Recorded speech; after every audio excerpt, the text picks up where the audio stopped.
La grâce qui peut nous être donnée pendant ce temps de confinement, c'est de savoir regoûter à la grâce de l'instant présent, à Dieu qui se donne à nous ici et maintenant. Alors qu'on est souvent pris dans des projets, des réunions, là on a tout un cadre de vie habituel qui s'effondre, et on a l'impression qu'on perd tout, et qu'on perd nos moyens, et qu'on n'est plus utile, qu'on n'est plus pris dans le système. Mais comme c'est pas vraiment fondé intérieurement, ce système, on se retrouve un peu démuni. Ce qui peut, d'un certain côté, très bien se comprendre, évidemment. C'est vraiment le moment opportun pour retrouver ce que c'est que le temps présent. Ce que c'est que cette présence de Dieu en moi, ici et maintenant. Pas demain, après-demain, dans les célébrations qui vont avoir lieu, dans la première communion qui se prépare, je ne sais pas trop. Non, maintenant, qu'est-ce que Dieu me dit ici et maintenant, et qu'est-ce que ça va changer dans le cours de ma journée, d'avoir cette attention à Dieu qui se donne à moi entièrement, là, maintenant. Alors ça peut se faire à travers des activités plus intérieures, ce sont des temps de prière, c'est redécouvrir la force de la parole de Dieu, en un temps où les chrétiens sont privés du sacrement de l'Eucharistie, mais ce n'est pas le seul moyen de nourrir sa foi. De retrouver un peu de gratuité dans ce qu'on fait, et dans une société qui est extrêmement individualisée, de retrouver le goût des autres. Alors ça peut paraître contradictoire, on est confiné, donc retrouver le goût des autres, mais retrouver le goût des autres, ça passe par tout un tas de biais, et d'essayer de nourrir des sentiments de bienveillance et de proximité avec notre entourage, que ça va être un des défis du monde d'après, comme on dit. Et puis, c'est aussi un défi que nous met sous les yeux de manière assez carrée et assez rude le pape François dans son encyclique Fratelli Tutti. Comment est-ce que je prends soin de mon prochain, parce que toute l'encyclique est basée à partir de la parabole du bon samaritain.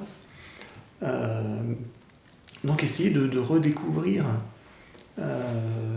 pendant ce temps où on est confiné et on a l'impression de ne pas être libre de nos mouvements. Et de fait, les gens ne sont pas libres de leurs mouvements, mais intérieurement, ils continuent à être libres.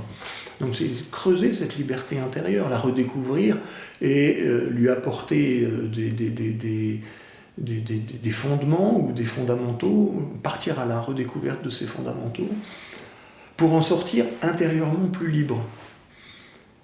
Et un chrétien qui vit sa foi dans une grande liberté intérieure, il y aura une force de témoignage qui sera décuplée.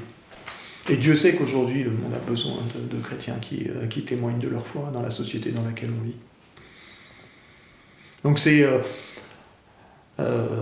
plagier Saint Paul, c'est espérer contre toute espérance, parce qu'aujourd'hui on nous vend que de la catastrophe. Voilà. Pour retrouver l'espérance, c'est un temps où il faut aussi savoir prendre une certaine distance par rapport à tout ce qui est immédiateté. Et je pense notamment à l'immédiateté de l'information, parfois aussi immédiateté des réseaux sociaux qui ont un très bon aspect, qui est celui de relier les gens entre eux, mais enfin on sait bien que la relation c'est pas quelque chose de virtuel.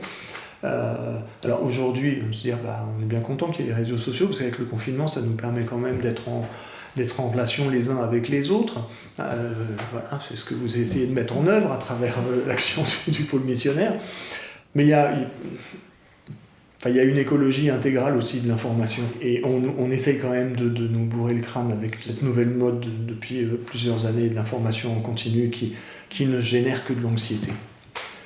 et on passe sous silence hein, toutes les belles choses qui se passent pendant ce temps de confinement, toutes les personnes qui se mettent au service des plus vulnérables, toutes les distributions de colis de nourriture, de vêtements, enfin, la solidarité qui peut se manifester, ça, on n'en parlera pas. Bien sûr, il y a beaucoup de personnes qui vivent des situations extrêmement douloureuses, que ce soit dans le cadre familial, dans le cadre professionnel, des artisans, des commerçants. Et nous, on a pris le parti depuis on ne pensait pas que ça durait aussi longtemps, mais depuis je ne sais plus la date, le 13 mars ou le 14 mars, de dire une grande prière 2 fois par jour, une prière qui est en lien avec la pandémie. Et quand on a vu les dégâts que ça causait dans le secteur économique et les difficultés extrêmes de certains des acteurs du monde économique, d'ajouter dans cette prière une intercession pour ces personnes-là. Mais on peut aussi s'émerveiller de ce que le Seigneur suscite comme élan, en espérant que tout ne retombera pas comme un soufflet une fois que les gens auront retrouvé une liberté de circulation et aussi un peu une liberté de penser.